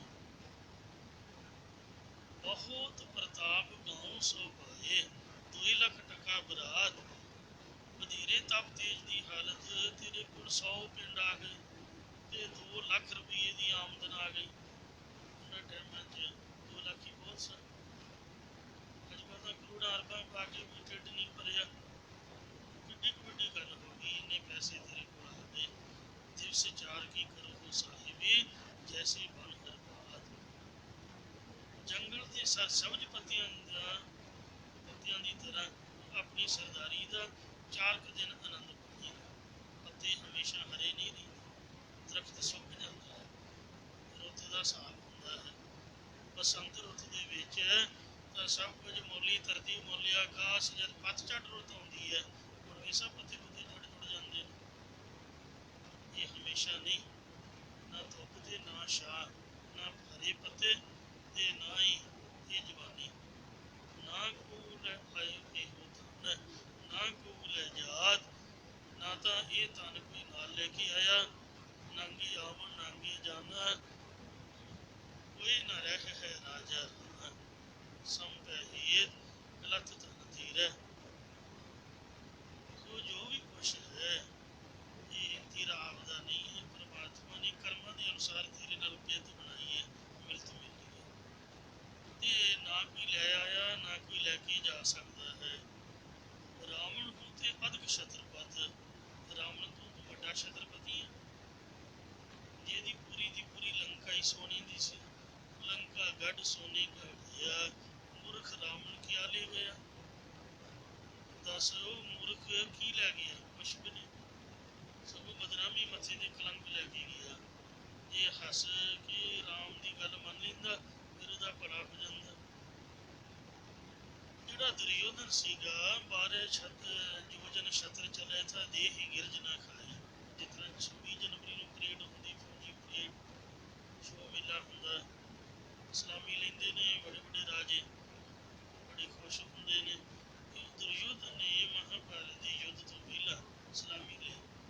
ਇੰਨੇ ਰਾਜੇ ਉਹਦੇ ਅਧੀਨ ਸਨ ਕਿ 12 ਯੋਜਨ ਛਤਰਾਂ ਦੀ ਛਾਂ ਹੇਠ ਹੀ ਚੱਲਦਾ ਰਿਹਾ। ਇੰਨੇ ਛਤਰ ਲੈ ਕੇ ਰਾਜੇ ਖੜੇ ਸਨ। ਪਰ ਜਿੱਦਣ ਮਰਿਆ ਕਹਿੰਦੇ ਨੇ ਦੇਹ ਹੀ ਗਿਰਜ ਨਾ ਖਾਏ। 12 ਯੋਜਨ ਛਤਰ ਚੱਲਿਆ ਤਾਂ ਦੇਹ ਹੀ ਗਿਰਜ ਨਾ ਖਾਏ। ਉਹਦੀ ਦੇਹ ਪੱਥਰ ਦੀ ਹੋਣ ਕਰਕੇ ਗਿਰਜਾਂ ਦੇ ਕੰਮ ਵੀ ਨਹੀਂ ਆਈ। ਜਿਹੜੇ ਵੱਡੇ ਛਤਰਪਤੀ ਚਲੇ ਗਏ, ਖਿਰਮਿਆਂ ਗਏ ਬਲਾਦ, ਇੱਕ ਖਿਣ ਦੇ ਵਿੱਚ ਹੀ ਨਾਸ ਹੋ ਗਏ। ਤੂੰ ਕਿਹੜੇ ਬਾਗ ਦੀ ਮਿਲੀ ਹੈ? ਕੁਛ ਵੀ ਨਹੀਂ। ਹਰ ਕੇ ਸੰਤ ਸਦਾ ਤੇਰ ਪੂਜਾ ਹੋ, ਇਸ ਲਈ ਜੋ ਹਰੀ ਦੇ ਸੰਤ ਨੇ ਉਹਨਾਂ ਦੀ ਪੂਜਾ ਕਰੋ। ਅੱਜ ਨਵੇਂ ਪਾਤਸ਼ਾਹ ਸ੍ਰੀ ਗੁਰੂ ਤੇਗ ਬਹਾਦਰ ਸਾਹਿਬ ਮਹਾਰਾਜ ਜੀ ਦਾ ਸ਼ਹੀਦੀ ਗੁਰਪੁਰਬ ਹੈ। ਗੁਰੂ ਸਾਹਿਬ ਨੇ ਇੱਕੋ ਹੀ ਗੱਲ ਆਖੀ ਸੀ ਵੀ ਔਰੰਗਜ਼ੇਬ ਮੈਂ ਤਾਂ ਸ਼ਹੀਦੀ ਦੇਣੀ ਆਇਆ, ਵੱਧ ਤੋਂ ਵੱਧ ਤੂੰ ਮੈਨੂੰ ਮਾਰ ਹੀ ਦੇਗਾ, ਉਹ ਤੋਂ ਵੱਧ ਕੀ ਕਰ ਦੇਗਾ ਦੱਸ। ਤੇ ਮੇਰੀ ਸ਼ਹੀਦੀ ਤੋਂ ਬਾਅਦ ਇਹ ਨਾ ਸਮਝੀ ਵੀ ਸਭ ਕੁਝ ਖਤਮ ਹੋ ਗਿਆ। ਇਹ ਤਾਂ ਰੱਬ ਦੀ ਖੇਡ ਹੈ, ਉਹਦੀ ਕੁਦਰਤ ਹੈ, ਉਹਦੀ ਰਚਨਾ ਹੈ, ਪ੍ਰਬੰਧ ਉਹਦਾ ਹੈ। ਤੇਰੀ ਮਨਸਾ ਪੂਰੀ ਨਹੀਂ ਹੋਊਗੀ। 3 ਮਣ ਪੱਕੀਆਂ ਮਿਰਚਾਂ ਦੇ ਵਿੱਚੋਂ 3 ਕਾਲੀਆਂ ਮਿਰਚਾਂ ਸਾਬਤ ਵਿਖਾਈਆਂ, ਤੂੰ ਕਹਿੰਦਾ ਮੈਂ 2 ਤੋਂ 1 ਕਰ ਦੇਣਾ। ਜਾਣਦੇ ਨੇ ਮੁਸਲਮਾਨ ਹੀ ਰਹਿਣਗੇ। ਮੇਰੇ ਰੱਬ ਦੀ ਮਰਜ਼ੀ ਹੈ ਵੀ ਹਿੰਦੂ ਵੀ ਰਹਿਣਗੇ, ਮੁਸਲਮਾਨ ਵੀ, 2 ਤੋਂ 3 ਬਰਾਬਰ, ਤੀਜਾ ਖਾਲਸਾ ਪੰਥ ਜਾਂ ਜੋਰ ਲਾ ਕੇ ਬਣ ਜਾ, ਤੇਰਾ ਕੱਖ ਨਹੀਂ ਹੋਊਗਾ। ਇਹ ਬਾਬੇ ਮਤੀਦਾਸ ਨੇ ਆਖਿਆ ਸੀ ਵੀ ਤੂੰ ਮੈਨੂੰ ਤਾਂ ਜੋ ਮਰਜ਼ੀ ਕਰਦਾ, ਮੈਂ ਤੈਨੂੰ ਕੁਝ ਨਹੀਂ ਆਖਾਂਗਾ, ਪਰ ਜੇ ਮੇਰੇ ਗੁਰੂ ਤੇ ਤੂੰ ਵਾਰ ਕੀਤਾ ਪੁੱਤ ਤੂੰ ਇੱਕ ਵੀ ਰਾਤ ਦਿੱਲੀ ਵਿੱਚ ਨਹੀਂ ਸੌ ਸਕਦਾ। ਫਿਰ ਬਾਬੇ ਨੇ ਭਜਾਇਆ ਸੀ ਰਾਤੋਂ ਰਾਤ ਵੀ ਦੌੜ ਜਾ ਇੱਥੋਂ। ਉਹ ਵਿਚਾਰਾ ਘਬਰਾ ਗਿਆ, ਮੁੜ ਕੇ ਨਹੀਂ ਦਿੱਲੀ ਦੇ ਵਿੱਚ ਵੜਿਆ, ਔਰੰਗਾਬਾਦ ਦੇ ਵਿੱਚ ਮਰ ਗਿਆ।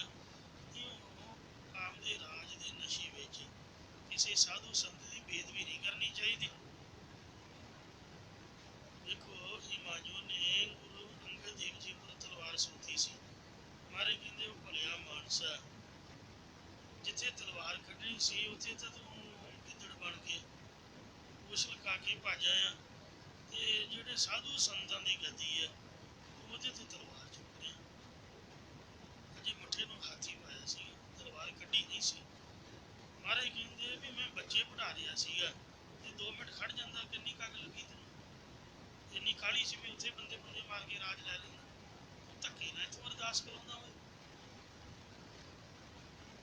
ਮਹਾਰਾਜ ਬੱਚੇ ਪੜ੍ਹਾਉਂਦੇ ਬੜੇ ਧਿਆਨ ਦੇ ਨਾਲ ਊੜਾ ਐੜਾ ਆਦਿ ਅੱਖਰਾਂ ਦਾ ਗਿਆਨ ਕਰਾ ਰਹੇ ਸੀ, ਪਰ ਉਹ ਨਹੀਂ ਵੇਖਿਆ।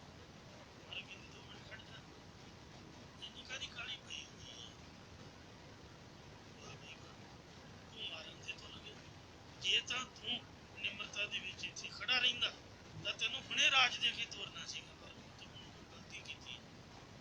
ਗੁਰੂ ਨਾਨਕ ਸਾਹਿਬ ਦੀ ਗੱਦੀ ਤੇ ਤਲਵਾਰ ਨੂੰ ਹੱਥ ਪਾਇਆ ਤੇ ਜਾ ਮੁੜ ਕੇ ਪੈਰੀ ਪੈ ਗਿਆ, ਮਾਫੀ ਕਹਿੰਦਾ ਮਾਫ ਕਰੋ ਜੀ।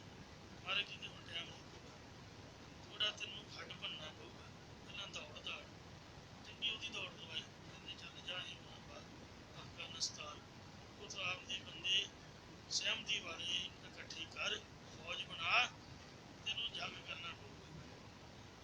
ਕਹਿੰਦਾ ਮੈਂ ਜੀ ਮਾਰਿਆ ਜਾਊਂ। ਮਹਾਰਾਜ ਕਹਿੰਦੇ ਨੇ ਗੁਪਤ ਰੂਪ ਦੇ ਵਿੱਚ ਅਸੀਂ ਤੇਰੀ ਮਦਦ ਕਰਾਂਗੇ।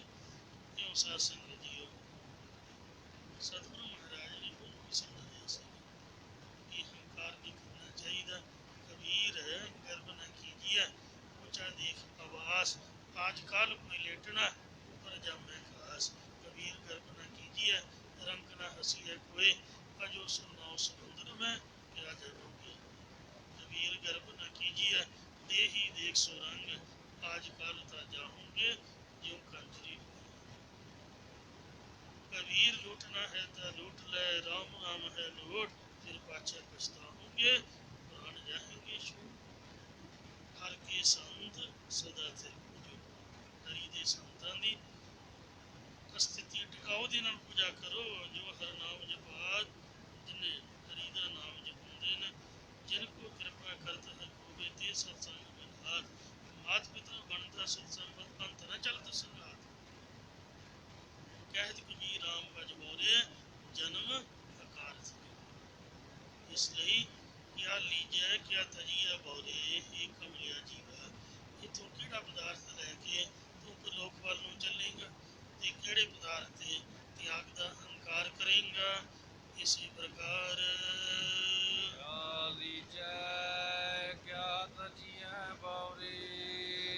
ਇਹ ਕਮਲਿਆ ਤੂੰ ਕੀ ਗ੍ਰਹਿਣ ਕਰੇਗਾ ਤੇ ਕੀ ਤਿਆਗ ਦੇਣਾ ਕਰੇਗਾ।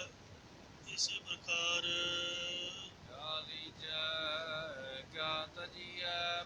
ਇਹ ਕਮਲਿਆ ਕਿਹੜੇ ਸਕਾਮ ਕਰਮਾਂ ਨੂੰ ਨਾਲ ਲੈ ਕੇ ਜਾਵੇਂਗਾ, ਕਿਹੜੇ ਤਿਆਗਣਾ ਕਰੇਗਾ।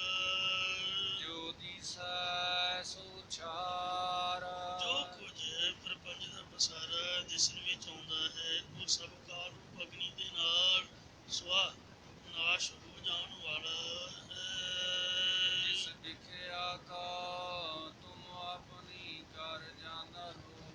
ਲਿਖਿਆ ਨਾਮ ਹੈ ਮਾਇਆ ਦਾ, ਜਿਸ ਮਾਇਆ ਨੂੰ ਆਪਣੀ ਕਰਕੇ ਜਾਣਦਾ ਹੈ।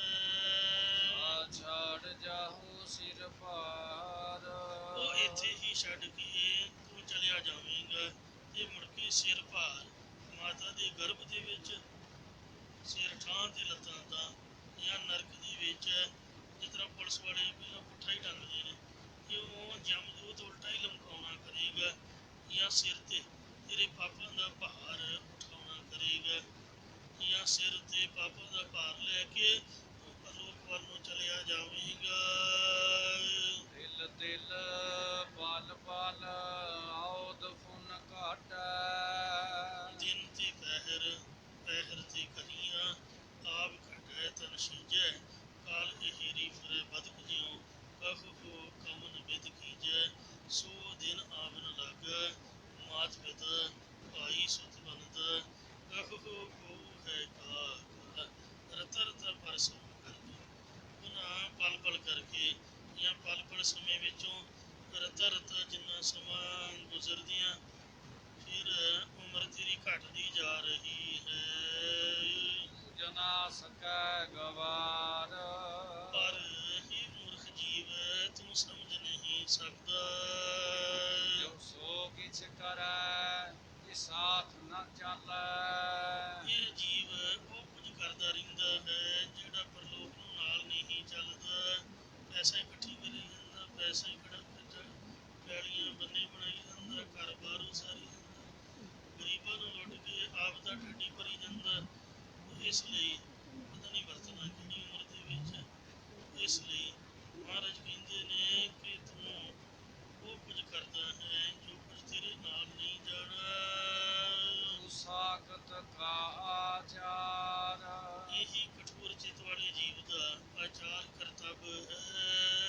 ਸੰਤ ਜਨਾ ਕੈ ਸੰਗ ਮਿਲ ਬਉਰੀ ਇਹ ਕਮਲੇ ਜੀਵ ਸ਼ਾਂਤ ਚਿੱਤ ਵਾਲੇ ਪੁਰਖਾਂ ਦੇ ਨਾਲ ਮਿਲਣਾ ਕਰ। ਨਾ ਪਾਵਹਿ ਮੁਖ ਦੁਆਰ ਤਦ ਹੀ ਤੂੰ ਦੁਆਰਿਆਂ ਵਾਲੇ ਸੰਸਾਰ ਤੋਂ ਜਾਂ ਸਰੀਰ ਤੋਂ ਮੁਕਤੀ ਪਾ ਲਵੇਂਗਾ ਜਾਂ ਮੁਕਤੀ ਦਾ ਦੁਆਰਾ ਗਿਆਨ ਪਾ ਲਵੇਂਗਾ। ਬਿਨ ਸਤ ਸੰਗ ਸੁਖ ਕਿਨੈ ਨ ਪਾਇਆ ਸਾਧ ਸੰਗਤ ਸਤ ਸੰਗਤ ਕਰਨ ਤੋਂ ਬਿਨਾਂ ਅੱਜ ਤੱਕ ਕਿਸੇ ਨੇ ਵੀ ਵਾਹਿਗੁਰੂ ਦੀ ਪ੍ਰਾਪਤੀ ਦਾ ਆਨੰਦ ਨਹੀਂ ਪਾਇਆ। ਜਾਏ ਪੂਛੋ ਵੇਦ ਵਿਚਾਰ ਜੇਕਰ ਸੰਸਾ ਹੈ ਤਾਂ ਵੇਦਾਂ ਦੇ ਵਿਚਾਰਨ ਵਾਲੇ ਪੰਡਤਾਂ ਨੂੰ ਭਾਵੇਂ ਜਾ ਕੇ ਪੁੱਛ ਲੈਣਾ ਕਰੋ। ਰਾਣਾ ਰਹੋ ਸਪੈ ਕੋ ਚਾਲੈ ਜਿਵੇਂ ਕੋਈ ਰਾਣਾ ਰਾਜਾ ਹੈ ਤੇ ਭਾਵੇਂ ਕੋਈ ਰਾਏ ਦੇ ਖਿਤਾਬ ਵਾਲਾ ਰਾਓ ਹੈ, ਸਭੈ ਕੋ ਚੱਲੈ ਸਭ ਕੋਈ ਲੋਕ ਦੇ ਵੱਲ ਨੂੰ ਚੱਲਣਾ ਕਰਦਾ ਹੈ। ਰਾਣਾ ਰਾਓ ਨਾ ਕੋ ਰਹਿ ਰੰਗ ਨਾ ਤੁੰਗ ਫਕੀਰ ਵਾਰੀ ਆਪੋ ਆਪਣੀ ਕੋਈ ਨਾ ਬੰਦਾ ਦੀ ਦਿਲ ਸਜਾਰ ਕੇ ਕਰੋ ਸਾਹਿਬੀ ਜੈਸੇ ਬਨ ਹਰ ਪਾਰ। ਪਹਿਲਾਂ ਵੀ ਇਹ ਸ਼ਬਦ ਆਪ ਨੂੰ ਪੜ੍ਹ ਕੇ ਸੁਣਾਇਆ ਵੀ 4 ਦਿਨਾਂ ਦੀ ਮਲਕੀਅਤ ਹੈ। ਮੈਂ ਮਾਲਕ ਹਾਂ, ਮੈਂ ਮਾਲਕ ਹਾਂ। ਜਿਵੇਂ ਹਰੇ ਪੱਤੇ ਹਮੇਸ਼ਾ ਨਹੀਂ ਰਹਿੰਦੇ, ਇਉਂ ਜ਼ਿੰਦਗੀ ਦੀ ਜਵਾਨੀ ਹਮੇਸ਼ਾ ਨਹੀਂ ਰਹਿੰਦੀ ਹੈ। ਝੂਠ ਛੋੜ ਜਾਏ ਪਾਸਾ ਇਸ ਝੂਠ ਮਿਥਿਆ ਸੰਸਾਰ ਦੇ ਆਸਾਰ ਖਿਲਾਰੇ ਨੂੰ ਛੱਡ ਕਰਕੇ ਤੂੰ ਚਲਿਆ ਜਾਵੇਂਗਾ।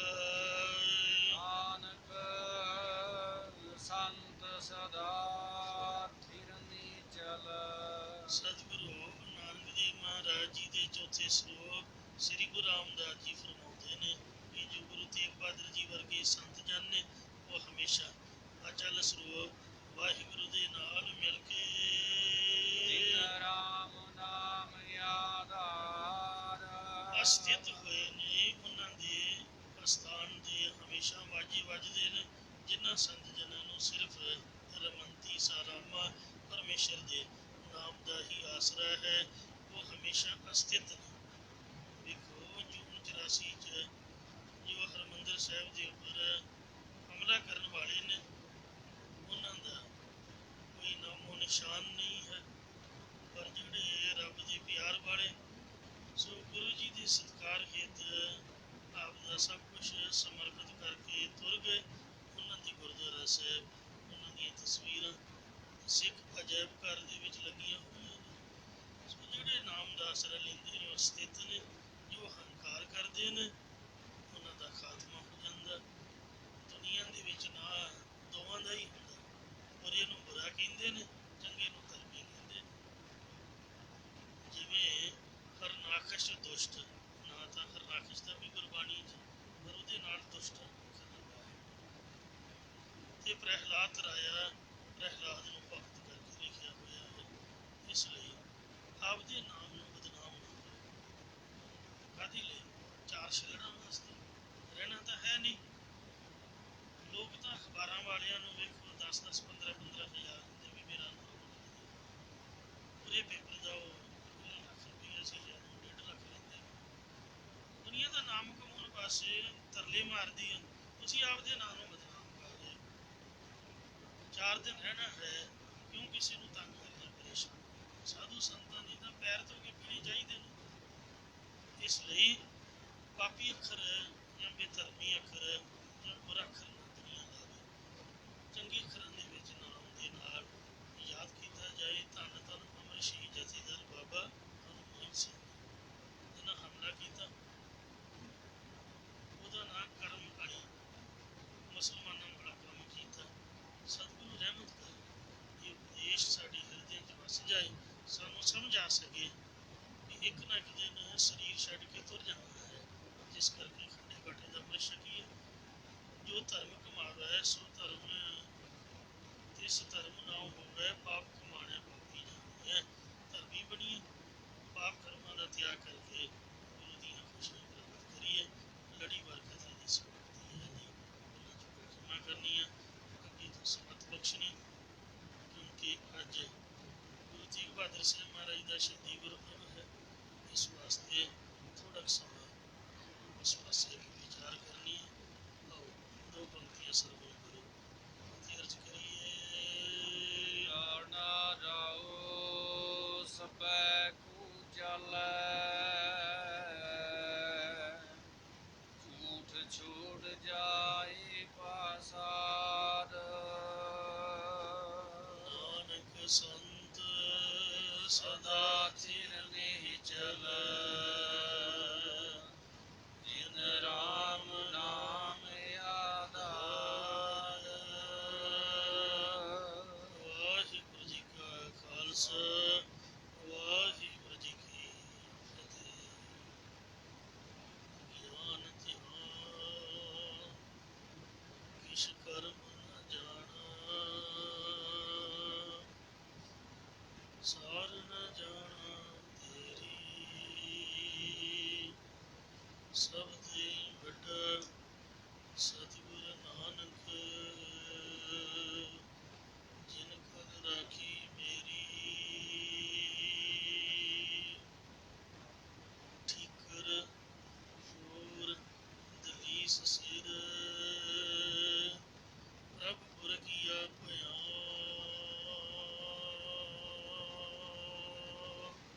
ਤੇਗ ਬਹਾਦਰ ਸੀ ਕਰਿਆ, ਕਰੀ ਨਾ ਕਿਨ ਆਨ। ਤੇਗ ਬਹਾਦਰ ਕੇ ਚਲਤ ਭਇਓ ਜਗਤ ਕੋ ਸ਼ੋਕ। ਹੈ ਸਭ ਜਗ ਭਇਓ ਜੈ ਜੈ ਜੈ ਸੁਰ ਲੋਕ। ਕੋਟ ਬ੍ਰਹਮੰਡਾਂ ਦੇ ਮਾਲਕ, ਜੁਗ ਜੁਗ ਅਟਲ ਸ਼ਬਦਾ ਅਵਤਾਰ, ਧੰਨ ਗੁਰੂ ਗ੍ਰੰਥ ਸਾਹਿਬ ਜੀ ਦੀ ਪਾਵਨ ਹਜ਼ੂਰੀ ਜੁੜ ਮਿਲ ਬੈਠੀ ਗੁਰੂ ਰੂਪ ਗੁਰੂ ਖਾਲਸਾ ਸਾਧ ਸੰਗਤ ਜੀਓ।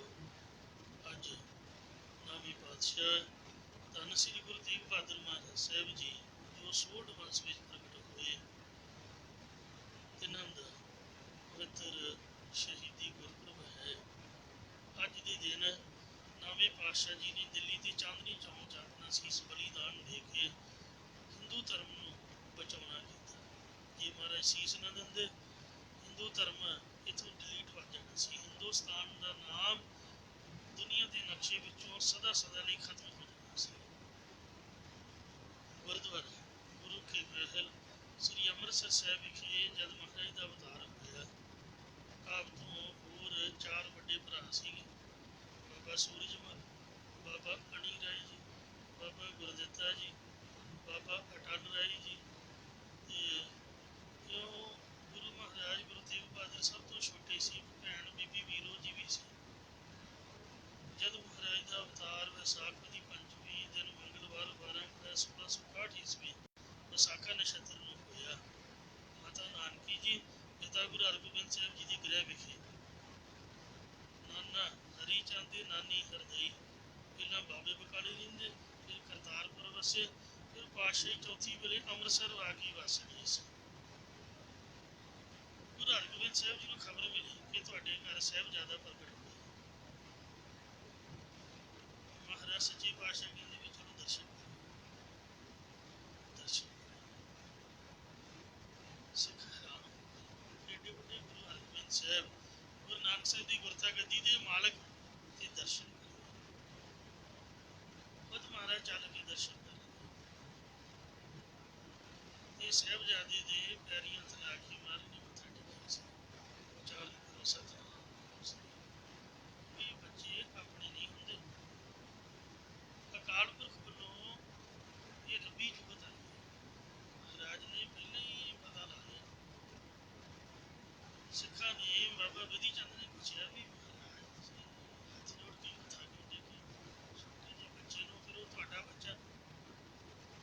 ਮਹਾਰਾਜ ਕਹਿੰਦੇ ਵੀ ਇਹ ਧਰਮ ਦੇ ਧਰੋਹਰ ਹੋਣ, ਧਰਮ ਦੀ ਰਕਸ਼ਾ ਲਈ ਆਏ ਨੇ, ਵਾਹਿਗੁਰੂ ਵੱਲੋਂ ਭੇਜੇ ਹੋਏ ਹਨ, ਪਰ ਵਰਤਾ ਗਦੀ ਦੇ ਮਾਲਕ ਬਣਨਗੇ, ਇਸ ਲਈ ਅਸੀਂ ਨਮਸਕਾਰ ਕੀਤੇ। ਜਦ ਨਾਮ ਰਖਾਉਣ ਲਈ ਦਾਸੀ ਨੇ ਗੁਰੂ ਸਾਹਿਬ ਨੂੰ ਗੁਰੂ ਹਰਗੋਬਿੰਦ ਸਾਹਿਬ ਦੀ ਝੋਲੀ ਪਾਇਆ ਤਾਂ ਮਹਾਰਾਜ ਨੇ ਆਪਦੇ ਕਰ ਕਮਲਾਂ ਨਾਲ ਗੁਰੂ ਸਾਹਿਬ ਨੂੰ ਚੁੱਕਿਆ। ਕਹਿੰਦੇ ਜੀ ਨਾਮ ਰੱਖੋ। ਬੱਚੇ ਜਿਹੜੇ ਹੁੰਦੇ ਨੇ ਇਹ ਕੁਦਰਤੀ ਚਮਕੀਲੀ ਚੀਜ਼ ਵੱਲ ਅਟਰੈਕਟ ਹੁੰਦੇ ਨੇ, ਚਮਕ ਵਾਲੀ ਚੀਜ਼ ਨੂੰ ਵੇਖਦੇ ਰਹਿੰਦੇ ਨੇ। ਜਾਂ ਇਸ ਤਰ੍ਹਾਂ ਸਮਝ ਲਓ ਜਾਂ ਕੁਦਰਤੀ ਸਮਝ ਲਓ। ਸ੍ਰੀ ਗੁਰੂ ਹਰਗੋਬਿੰਦ ਸਾਹਿਬ ਜੀ ਦੇ ਗਾਤਰੇ ਦੋ ਕਿਰਪਾਨਾਂ ਸੀਗੀਆਂ, ਇੱਕ ਮੀਰੀ ਦੀ, ਇੱਕ ਪੀਰੀ ਦੀ, ਇੱਕ ਅਜਮਤ ਦੀ, ਇੱਕ ਰਾਜ ਦੀ, ਇੱਕ ਰਾਖੀ ਕਰੇ ਵਜ਼ੀਰ। ਹਿੰਮਤ ਬਾਹਾਂ ਕੋਟ ਕਰ ਦਰਵਾਜ਼ਾ ਬਲਕ ਫਕੀਰ ਦੀ, ਬਖਤੇਰੀ ਕੀ ਜਹਾਂਗੀਰ ਦੀ।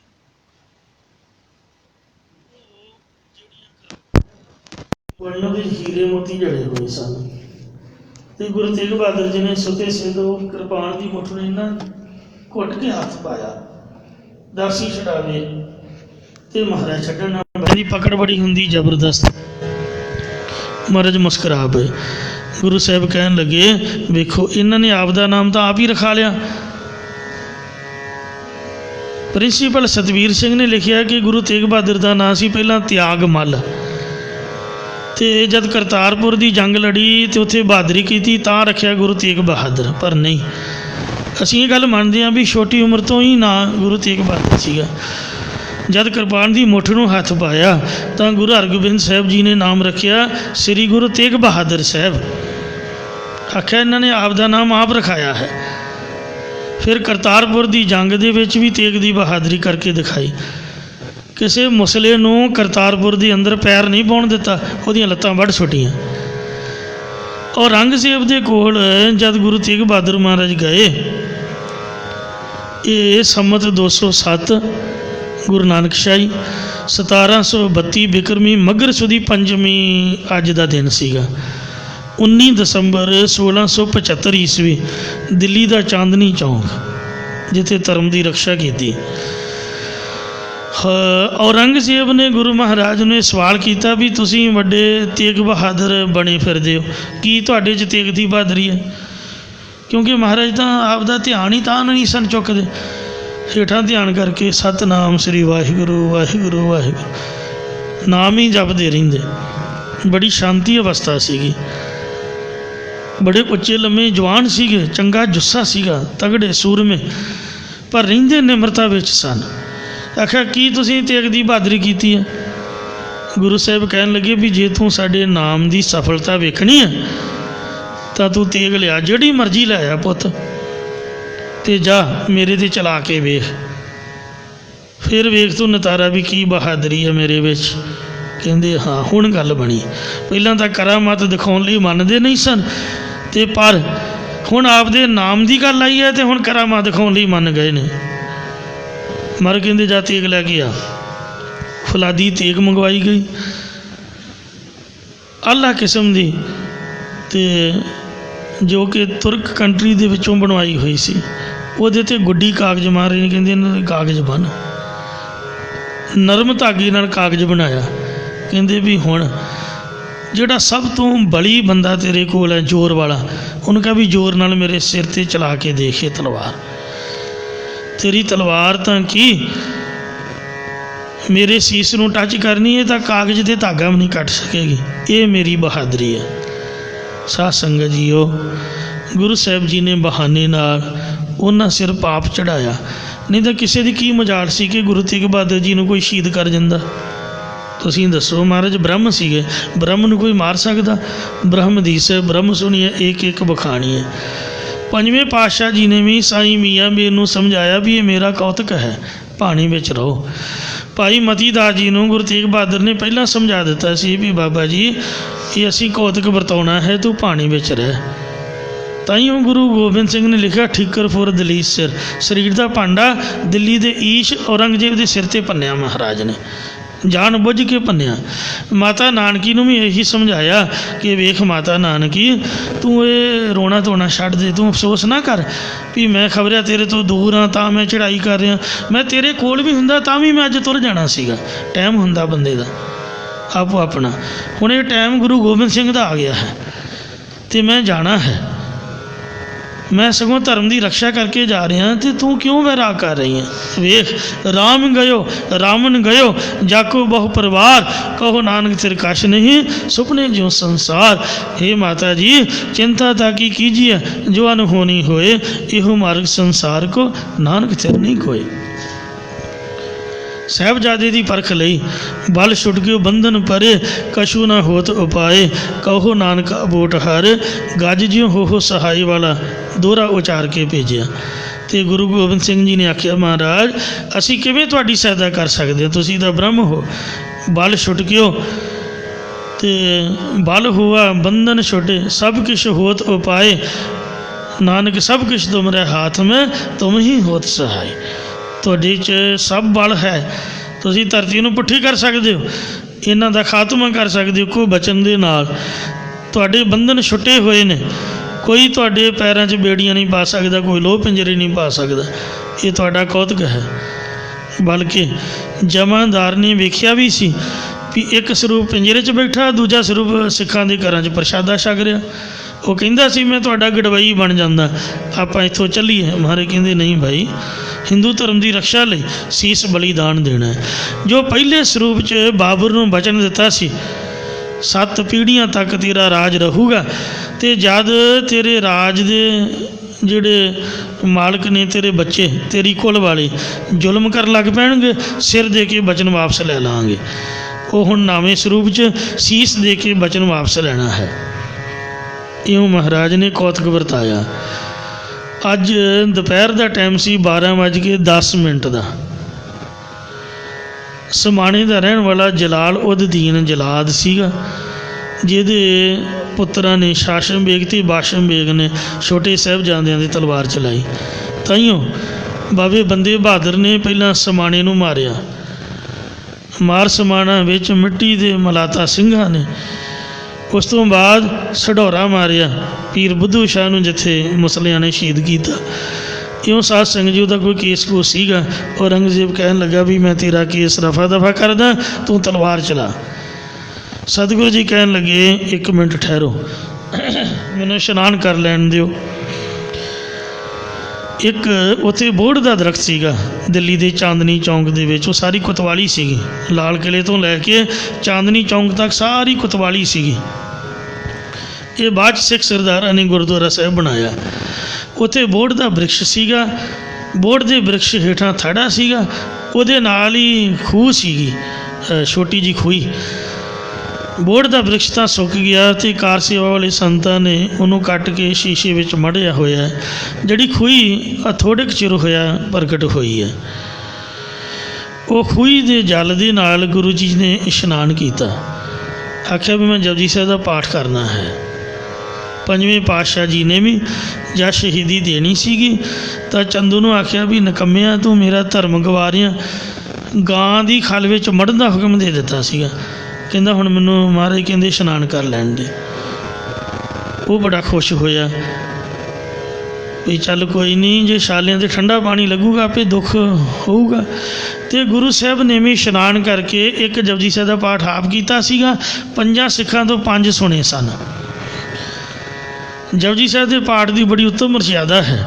ਗੁਰੂ ਤੇਗ ਬਹਾਦਰ ਮਹਾਰਾਜ ਕਹਿੰਦੇ, ਜਦ ਅਸੀਂ ਭੋਗ ਪਾ ਕੇ ਕੀਤੀ ਛੁੱਟੀ ਨਾਲ ਕਹਿ ਕੇ ਫਤਿਹ ਬੁਲਾ ਕੇ ਸਿਰ ਨਿਵਾਵਾਂਗੇ, ਤੂੰ ਤਲਵਾਰ ਚਲਾ ਦੇ।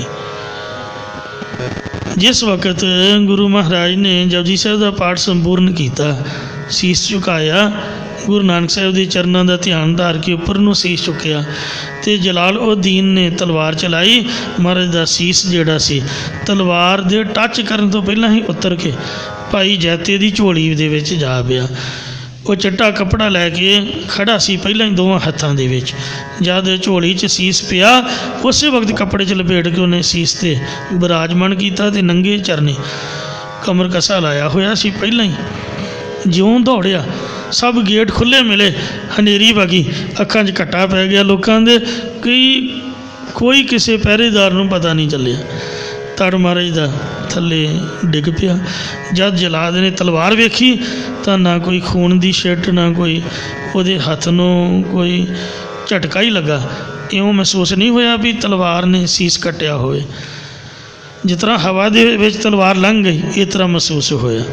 ਔਰੰਗਜ਼ੇਬ ਨੇ ਤਲਵਾਰ ਨੂੰ ਵੇਖਿਆ, ਧਾਗਾ ਵੀ ਉਸੇ ਤਰ੍ਹਾਂ, ਕਾਗਜ਼ ਵੀ ਉਸੇ ਤਰ੍ਹਾਂ। ਹੈਰਾਨ ਰਹਿ ਗਏ। ਬੜਾ ਸੀਸ ਲੱਭਿਆ ਪਰ ਨਹੀਂ ਲੱਭਿਆ। ਫਿਰ ਧੜ ਦੀ ਸਿਕਿਉਰਿਟੀ ਕੀਤੀ।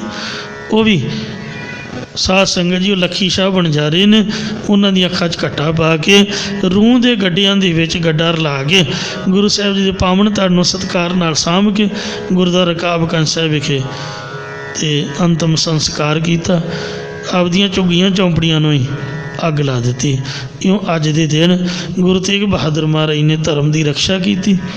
ਟੋਟਲ ਉਮਰ 53 ਸਾਲ 7 ਮਹੀਨੇ ਤੇ 15 ਦਿਨ ਸੀਗੀ। ਗੁਰਤਾ ਗੱਦੀ ਦਾ ਸਮਾਂ 10 ਸਾਲ 7 ਮਹੀਨੇ ਤੇ 9 ਦਿਨ। ਜਿਹੜੀ ਗੁਰਬਾਣੀ ਹੈ, ਇਹ ਵੱਖਰੇ ਚੈਪਟਰ ਦੇ ਵਿੱਚ ਗੁਰੂ ਗ੍ਰੰਥ ਸਾਹਿਬ ਦੇ ਵਿੱਚ ਗੁਰੂ ਗੋਬਿੰਦ ਸਿੰਘ ਨੇ ਚਾੜ੍ਹੀ ਹੈ। 5ਵੇਂ ਪਾਤਸ਼ਾਹ ਨੇ ਪਹਿਲਾਂ ਹੀ ਜਗ੍ਹਾ ਛੱਡੀ ਹੋਈ ਸੀ ਵੀ ਇਸ ਜਗ੍ਹਾ 'ਤੇ ਉਹਨਾਂ ਸਤਿਗੁਰਾਂ ਦੀ ਬਾਣੀ ਦਰਜ ਹੋਊਗੀ ਜਿਹੜੇ ਸੀਸ ਭੇਟਾ ਕਰਨਗੇ। 115 ਸ਼ਬਦ 16 ਰਾਗਾਂ ਵਿੱਚ ਗੁਰੂ ਤੇਗ ਬਹਾਦਰ ਮਹਾਰਾਜ ਦੇ ਅਤੇ ਜੈ ਜਵੰਤੀ ਸੋ ਇਕੱਲੇ ਗੁਰੂ ਤੇਗ ਬਹਾਦਰ ਮਹਾਰਾਜ ਜੀ ਦਾ ਹੀ ਰਾਗ ਹੈ।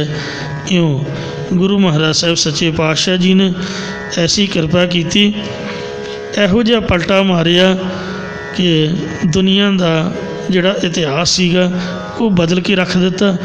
ਕਹਿੰਦੇ ਕਈ ਮਰਦ ਹੁੰਦੇ ਨੇ ਜੋ ਇਤਿਹਾਸ ਦੇ ਨਾਲ, ਦੁਨੀਆ ਦੇ ਨਾਲ ਚੱਲਦੇ ਨੇ, ਅਤੇ ਕਈ ਮਰਦ ਇਹੋ ਜਿਹੇ ਆਉਂਦੇ ਨੇ, ਹੋਰ ਵੀ ਉੱਠ ਸੀ ਮਰਦ ਕਾ ਚੇਲਾ, ਜਿਹੜੇ ਦੁਨੀਆ ਦੇ ਇਤਿਹਾਸ ਨੂੰ ਬਦਲ ਕੇ ਰੱਖ ਦਿੰਦੇ ਨੇ। ਮਹਾਰਾਜ ਨੇ ਇਤਿਹਾਸ ਨੂੰ ਸਿਰਜਿਆ ਹੈ, ਇਤਿਹਾਸ ਨੂੰ ਬਣਾਇਆ ਹੈ।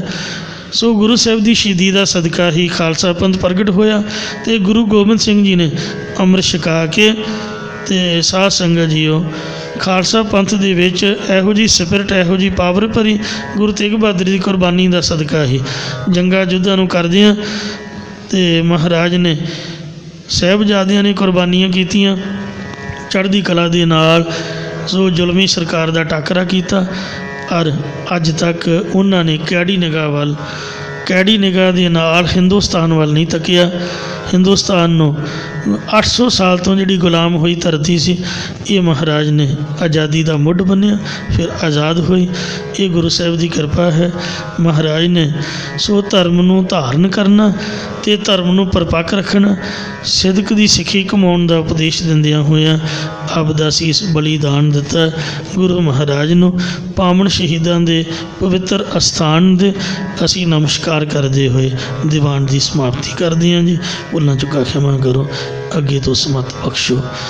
ਰਾਮ ਕਲੀ ਮਹੱਲਾ।